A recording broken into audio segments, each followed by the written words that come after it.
A once secret air base in the Nevada desert is marking an unofficial anniversary today. Area 51 was one of the most secretive places on the planet, but that anonymity vanished forever because of what happened 25 years ago. A controversial electronics whiz told a fantastic tale during a TV interview, and the story still reverberates today. The I-Team's Gergo Knapp played a part in what became an international sensation.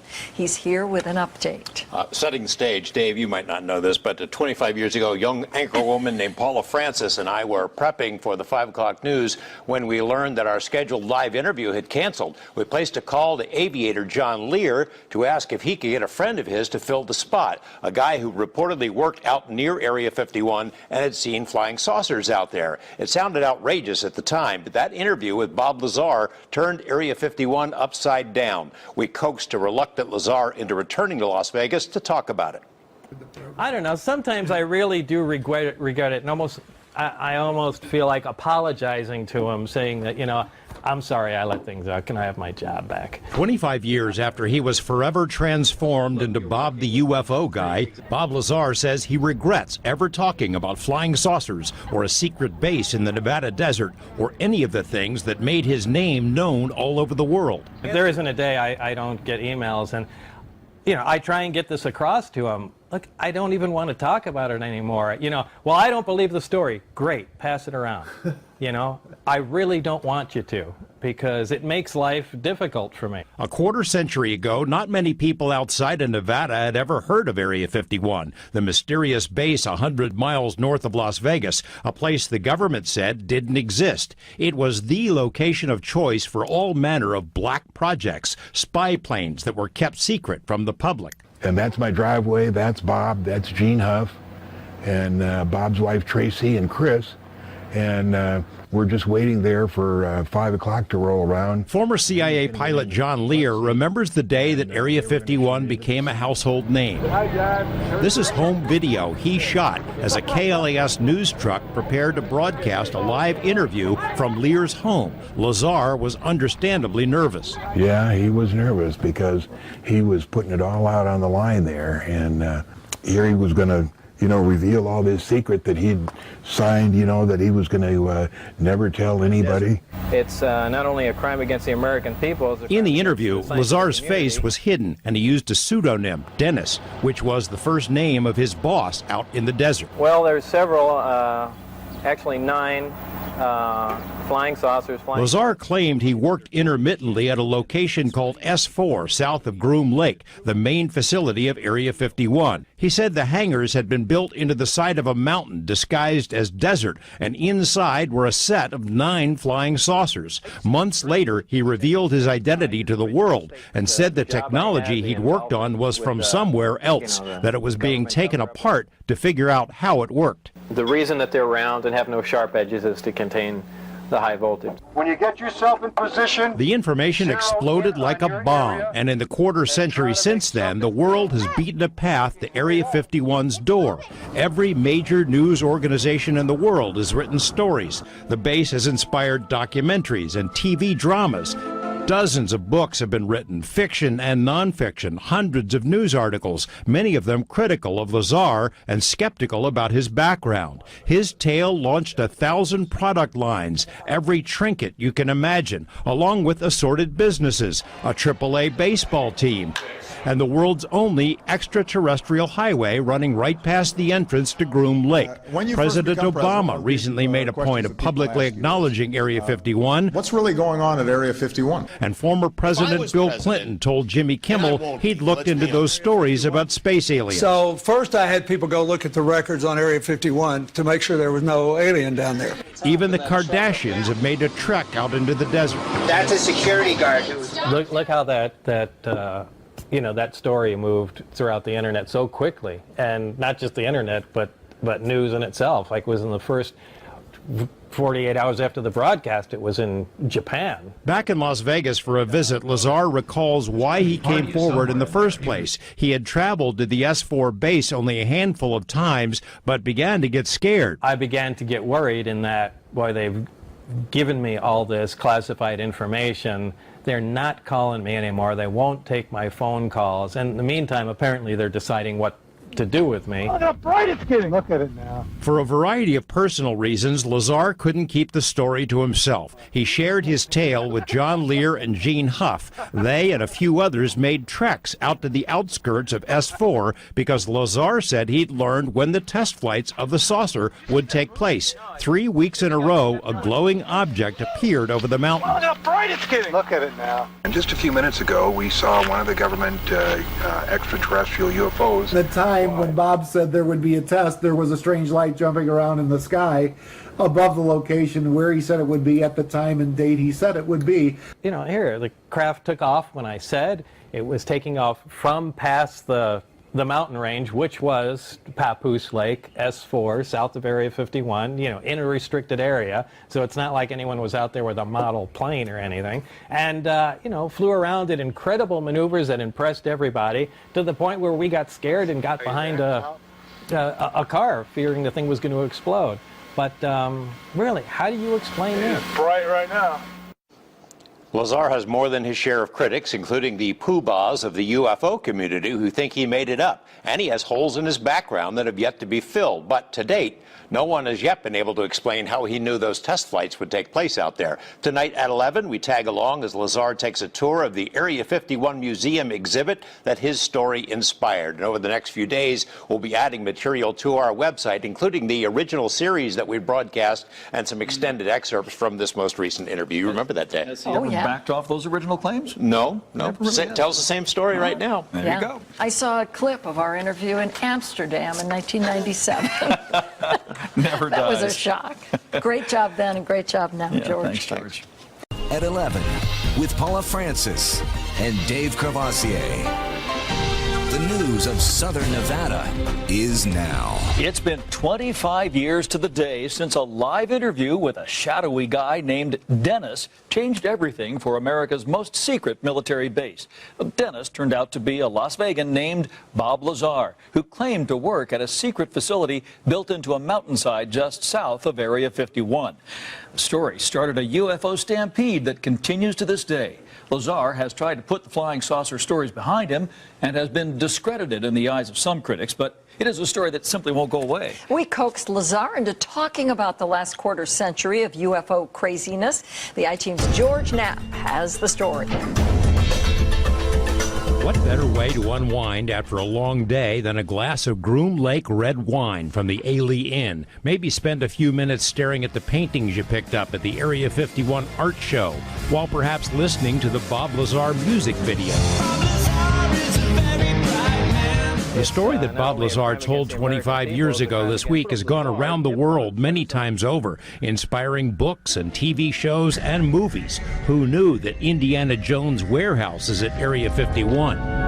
That sound you hear means Agent Black will be waiting for you. You're too nice. Another repository of Area 51 lore is the exhibit at the Atomic Testing Museum. While in town recently for our interview, Lazar took the tour. I guess I have to get a picture of that, too. It was a little surreal watching Bob Lazar as he saw tape of the first interviews he ever gave about his time working at S4. Later, as we plowed through boxes of paperwork about his claims, Lazar reiterated his preference that people don't believe his story. Look, I am not out there giving UFO lectures, producing tapes. This is not a business of mine.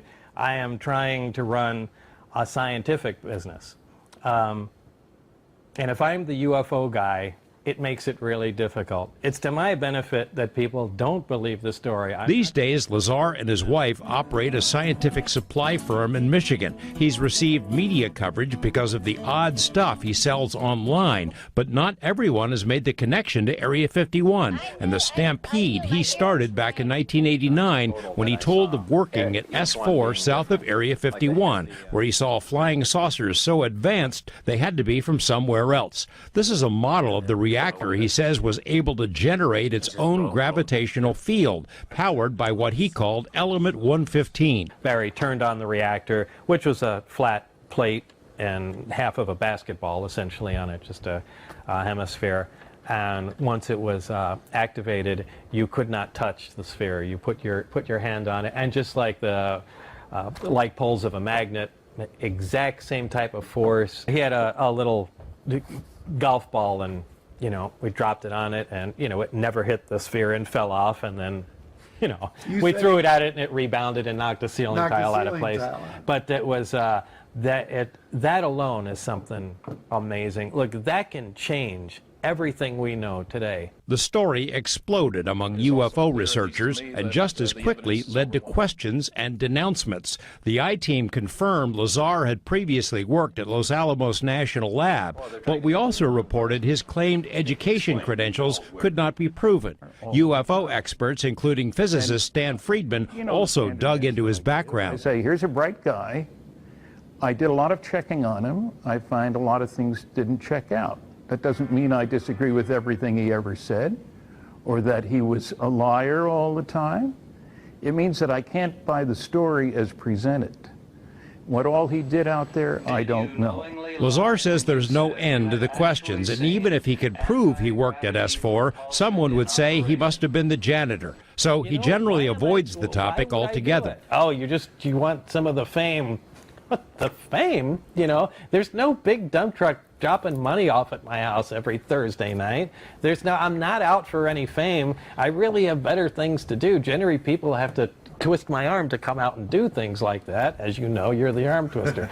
Those who were around him at the time the story broke or took the trips into the desert to see the craft fly above S4 say you really had to be there. Did you see that move it did? There's a MUFON moron that calls me every once in a while, and he says, well, you don't still believe that guy, do you? And I say, I lived it. The whole 2 years, it was fantastic. It was one of the greatest times of my life. He wouldn't go through the trouble to make up a story to lie to people and then perpetuate that lie. Bob has no idea who won the Super Bowl and the World Series last year, do you? I mean, he's busy doing scientific stuff and in the Bob Lazar world. He wouldn't waste his time perpetrating a lie on anyone. Look, I know what happened is true. There's no doubt, period. Lazar was known to have unconventional interests and a spotty financial record. So why would a top-secret program let him in? One theory is that maybe someone predicted he would spill the beans and was chosen because they wanted the UFO story to be planted. Lazar told us he can't rule that out entirely.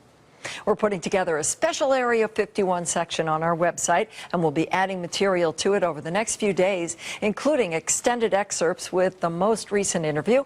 And by the way, the Area 51 exhibit is having a grand reopening this Saturday. That alone is something amazing. Look, that can change everything we know today. Just having a machine to produce artificial gravity.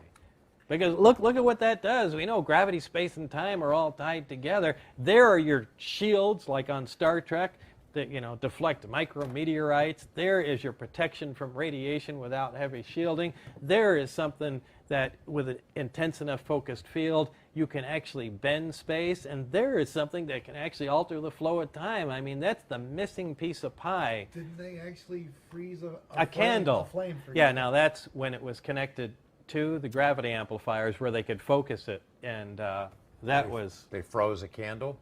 Yeah, they had a candle lit to set it up for you. Again, there's a large, in the craft itself, there are 3 long pipes. I'd say, well, I don't know about, what's that, 3-4 feet in diameter, maybe 5 feet long. Anyway, they dangle the 3 of them at the bottom of the craft. These produce gravitational waves, and they can focus them to a point or spread them apart. Those are what you call the wave guides? Yeah, Okay. yeah. They're part of the power source control mechanism and the wave. Well, the wave guide is what I actually call the interlink between them, but that's the gravitational engine. They had one of those devices out along with the subsystem that connects it. So they can produce the power from the reactor, it runs the gravity amplifier, and they can focus and change the gravity beam that comes out of it. They took, speaking of Barry, took a candle, put it close to the mouth of it, lit it, a normal flickering candle flame, and then activated the reactor.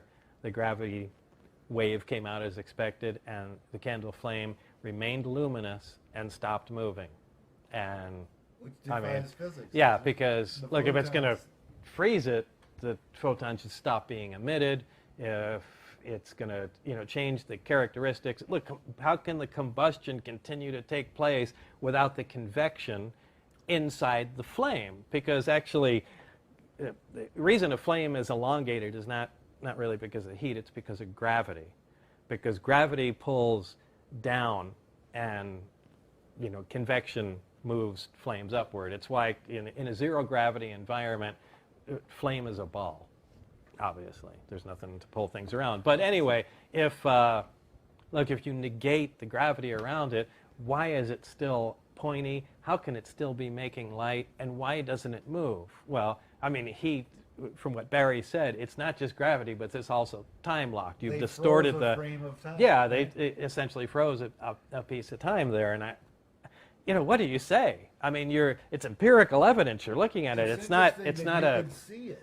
It doesn't make sense that you could see it.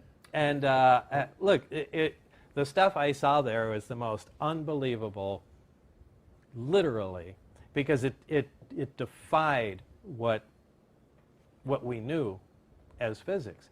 And at least I thought it did. And maybe what we knew was a little incorrect and just needed viewing from a different angle. They finally did synthesize element 115 that had the properties that I stated. But it wasn't stable. Yeah, it wasn't stable. Now, each element has isotopes. For instance, let's talk about hydrogen. We're all familiar with hydrogen. Hydrogen has 3 isotopes. They're all hydrogen. There's hydrogen, protium, be the technical name, deuterium, and tritium. Well, tritium is a radioactive hydrogen. Deuterium is another stable isotope of hydrogen, and regular protium, ordinary hydrogen, is the hydrogen we all know. They're all hydrogen. They have different amounts of neutrons in them. They all have 1 proton, which makes them hydrogen. Now, this is true for all elements. You can have the amount of protons in them determines what element it is. So element 115 has 115 protons in it. It's element 115. Now, depending on the number of neutrons it has, it will still be element 115, but it can be any number of isotopes of it. 115 undoubtedly has, many isotopes of it. We've synthesized 115. We made 1 isotope. We have a radioactive one. Now they just need to continue on working with it. I mean, they made just a few atoms, but we'll see what other isotopes they come up with. One of them or more is going to be stable, and it will have the exact properties that I said. Or could we make it? Or does it have to be natural? As you speculated about that Well, before. it's natural. It'd be difficult to find it. I do not think you can make that synthetically. It's just, it takes too much time. I mean, to make, an ounce of it or even a gram would take a tremendous amount of time because not all the interactions are successful. I mean, you can bang particles together all day long and one may get stuck and then you've got an atom, and how do you contain, this single atom? So how do we get 500 pounds of it? Where'd that come from? Well, it had to either be synthesized by the extraterrestrials that bought it in the first place, or, maybe there was a location where they came from where, look, this was a naturally occurring material. We know that all the material in the universe, essentially all the atoms of all elements, came from hydrogen. I mean, all you really need is just atoms of hydrogen to make anything. Once they start collecting together large quantities of them, gravity just begins to push them together under their own weight. As long as you have enough hydrogen, that'll continue until they finally crush down and ignite and produce a fusion reaction. And that starts a star. Once the star is burning, it begins to produce helium by fusing, so now you have another new element. Well, this continues on until the star burns out, begins to collapse, and when large enough stars finally do, they crush down, produce supernovas, and then produce a whole host of every element on the periodic chart, far beyond what we're the numbers we're used to, beyond 115. And, you know, maybe some of these, that's where all the gold, all the uranium, every element you have ever come from, including every cell in your body, has come from supernovas. That's the factory that makes elements. So if there was a location somewhere else that had bigger stars, multiple stars, that burped out more heavy elements than, you know, our local system did, maybe this is common, and you can find stable 115 like we mine for gold on, you know, on our planets, or uranium. It just depends. If they were lucky enough to have exotic materials like that, I find that easier to believe than somebody built a machine to manufacture such a difficult material. So it's sort of like a Rorschach test. Aha, they made 115. He was right. It really does exist. Somebody who doesn't want to believe it says 115 doesn't behave anything like Bob Lazar said. It's sitting around in a pile of 500 pounds or something, right? I mean, it's sort of like that. What is the... Right. You have to, I mean, you just have to start accumulating, whether you believe it or not, and I personally, again, I prefer you don't believe it. You know, just begin accumulating the facts that you can, you know, you can verify. And really be careful. But that drives them crazy. I mean, That's you need fine. to answer this. Now, I need an answer. How many times do you get that in a week still after all this time? I get there isn't a day I don't get emails. And, you know, I try and get this across to them. Look, I don't even want to talk about it anymore. You know, well, I don't believe the story. Great, pass it around. You know, I really don't want you to, because it makes life difficult for me.